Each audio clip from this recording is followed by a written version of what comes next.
बिस्मिल्लाहिर्रहमानिर्रहीम। ये lecture pick के असेंबलर डायरेक्टिव्स के बारे में है। जिस तरह हमारे पास इंस्ट्रक्शंस होते हैं, इंस्ट्रक्शंस सीपीयू को कमांड्स देते हैं, सीपीयू को बताते हैं कि उसने क्या करना है। उस तरीके से जो डायरेक्टिव्स होते हैं, या इनको हम स्यूडो इंस्ट्रक्शंस भी बोलते हैं, फॉल्स इंस्ट्रक्शंस होते हैं, इनका काम असेंबलर के साथ होता है। ये असेंबलर्स को बताते हैं कि उसने क्या करना है, ये असेंबलर्स को डायरेक्ट कर रहे होते हैं। असेंबलर हमारे पास एक ट्रांसलेटर होता है, जिस तरह कंपाइलर होता है। कंपाइलर हाई लेवल लैंग्वेज के लिए यूज़ किया जाता है, जबकि असेंबलर लो लेवल लैंग्वेज, जिस तरह की असेंबली लैंग्वेज है, उसके लिए इस्तेमाल किया जाता है। कंपाइलर भी इंस्ट्रक्शंस को मशीन कोड या ऑब्जेक्ट कोड में ट्रांसलेट करता है, और असेंबलर भी असेंबली लैंग्वेज इंस्ट्रक्शंस को मशीन कोड, ऑब्जेक्ट कोड, या आप कह सकते हैं सिंपली 10 की फॉर्म में ट्रांसलेट करके उसे मेमोरी में सेव करता है। डायरेक्टिव्स खुद सेव नहीं होते, जिसकी वजह से डायरेक्टिव्स खुद जो है ना मेमोरी में कोई स्पेस ऑक्यूपाई नहीं करते, या कोई साइज़ मेमोरी का जो है ना ये ऑक्यूपाई नहीं करते। लेकिन ये असेंबलर्स को डायरेक्शंस देते हैं, असेंबलर को बताते हैं कि उसने कोड को कहाँ पर सेव करना है मेमोरी में, और किस तरह सेव करना है, कोड को ऑर्गेनाइज कैसे करना है। इक्वेट या EQU ये एक असेंबलर डायरेक्टिव है जो किसी कांस्टेंट वैल्यू या फिक्स एड्रेस को डिफाइन करने के काम आता है। इक्वेट करता क्या है कि ये किसी कांस्टेंट नंबर को, जो कि एक फिक्स एड्रेस भी हो सकता है या कोई डेटा की वैल्यू भी हो सकती है, उसे लिंक करता है एक लेबल के साथ।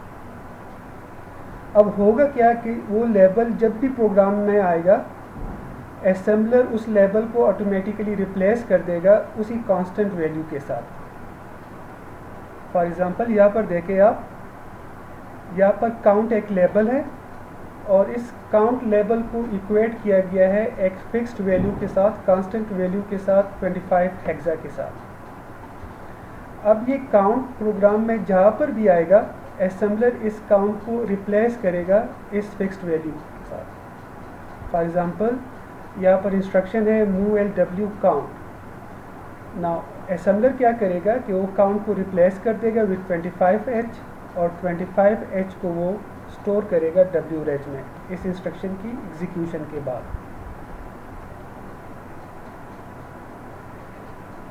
ये प्रोग्रामर के लिए भी काफ़ी आसान होता है इस तरह काम करना। उसकी रीज़न ये है कि नंबर के मुकाबले में नाम के साथ काम करना काफ़ी इजी रहता है। अगर कोई ऐसा प्रोग्राम है जिसमें कोई कांस्टेंट वैल्यू या फिक्स एड्रेस काफ़ी जगहों पे यूज़ हुई है, तो बजाय इसके कि प्रोग्रामर वो कांस्टेंट वैल्यू बार बार मेंशन करे, उसके लिए आसानी होगी कि वो उसको रिप्लेस करे और उसे एक लेबल के साथ इक्वेट करे। इससे ये भी होगा कि अगर प्रोग्रामर ने वो फिक्स्ड वैल्यू कई बाद में जाके चेंज करनी हो, तो बजाय इसके कि वो एक एक लाइन को चेक करे और उस वैल्यू को रिप्लेस करे, वो सिंपली एक ही जगह पे जाके जहाँ पर उसने डिफ़ाइन किया है इक्वेट को, वहाँ पर वैल्यू चेंज कर देगा, और बाकी सारी जगहों पे असेंबलर ऑटोमेटिकली उसको रिप्लेस कर देगा न्यू वैल्यू के साथ।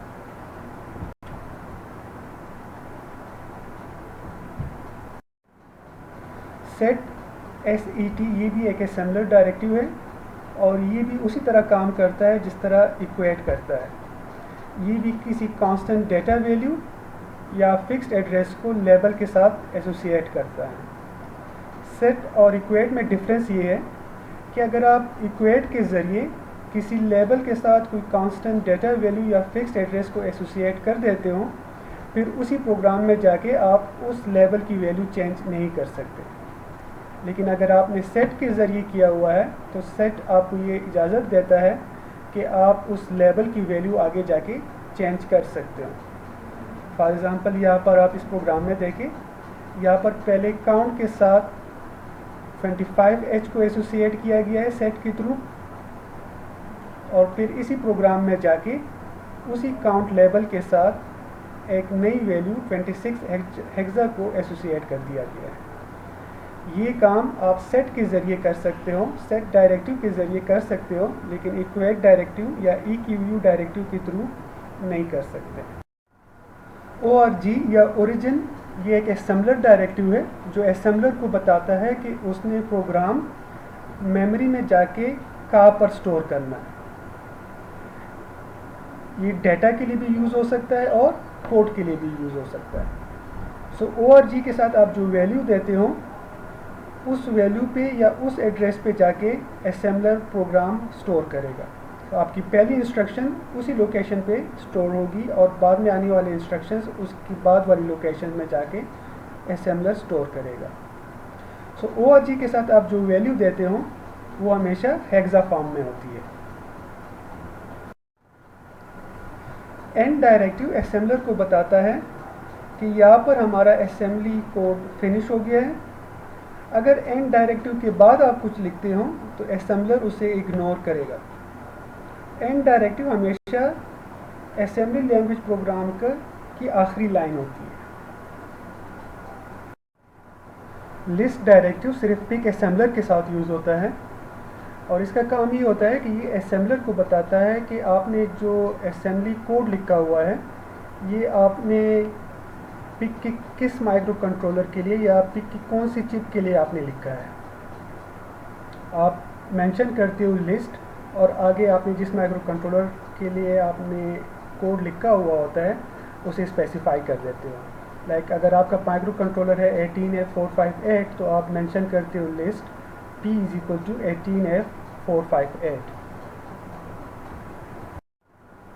Hash include directive PIC assembler को ये बताता है कि उसने असेंबली कोड को ऑब्जेक्ट कोड में ट्रांसलेट करते वक्त किस पार्टिकुलर चिप की लाइब्रेरीज को इस्तेमाल करना है। कॉन्फ़िग डायरेक्टिव असेंबलर को उस चिप की कॉन्फ़िगरेशन बिट्स के बारे में इंफॉर्म करती है जिसके लिए कोड लिखा गया हुआ होता है। अगर ये डायरेक्टिव सही तरीके से इस्तेमाल ना हो तो खदशा होता है कि हमारी चिप ख़राब हो जाए।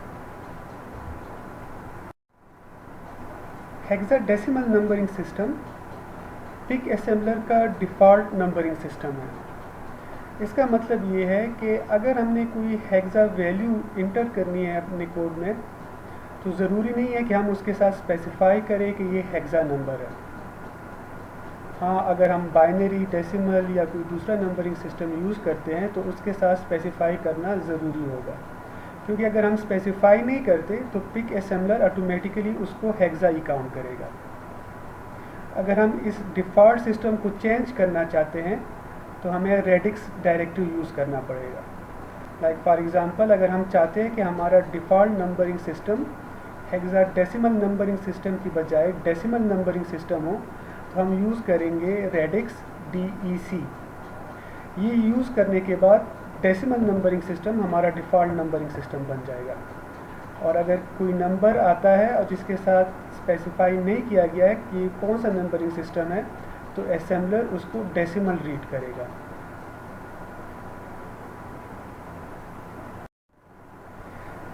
लेक्चर सुनने का बहुत बहुत शुक्रिया।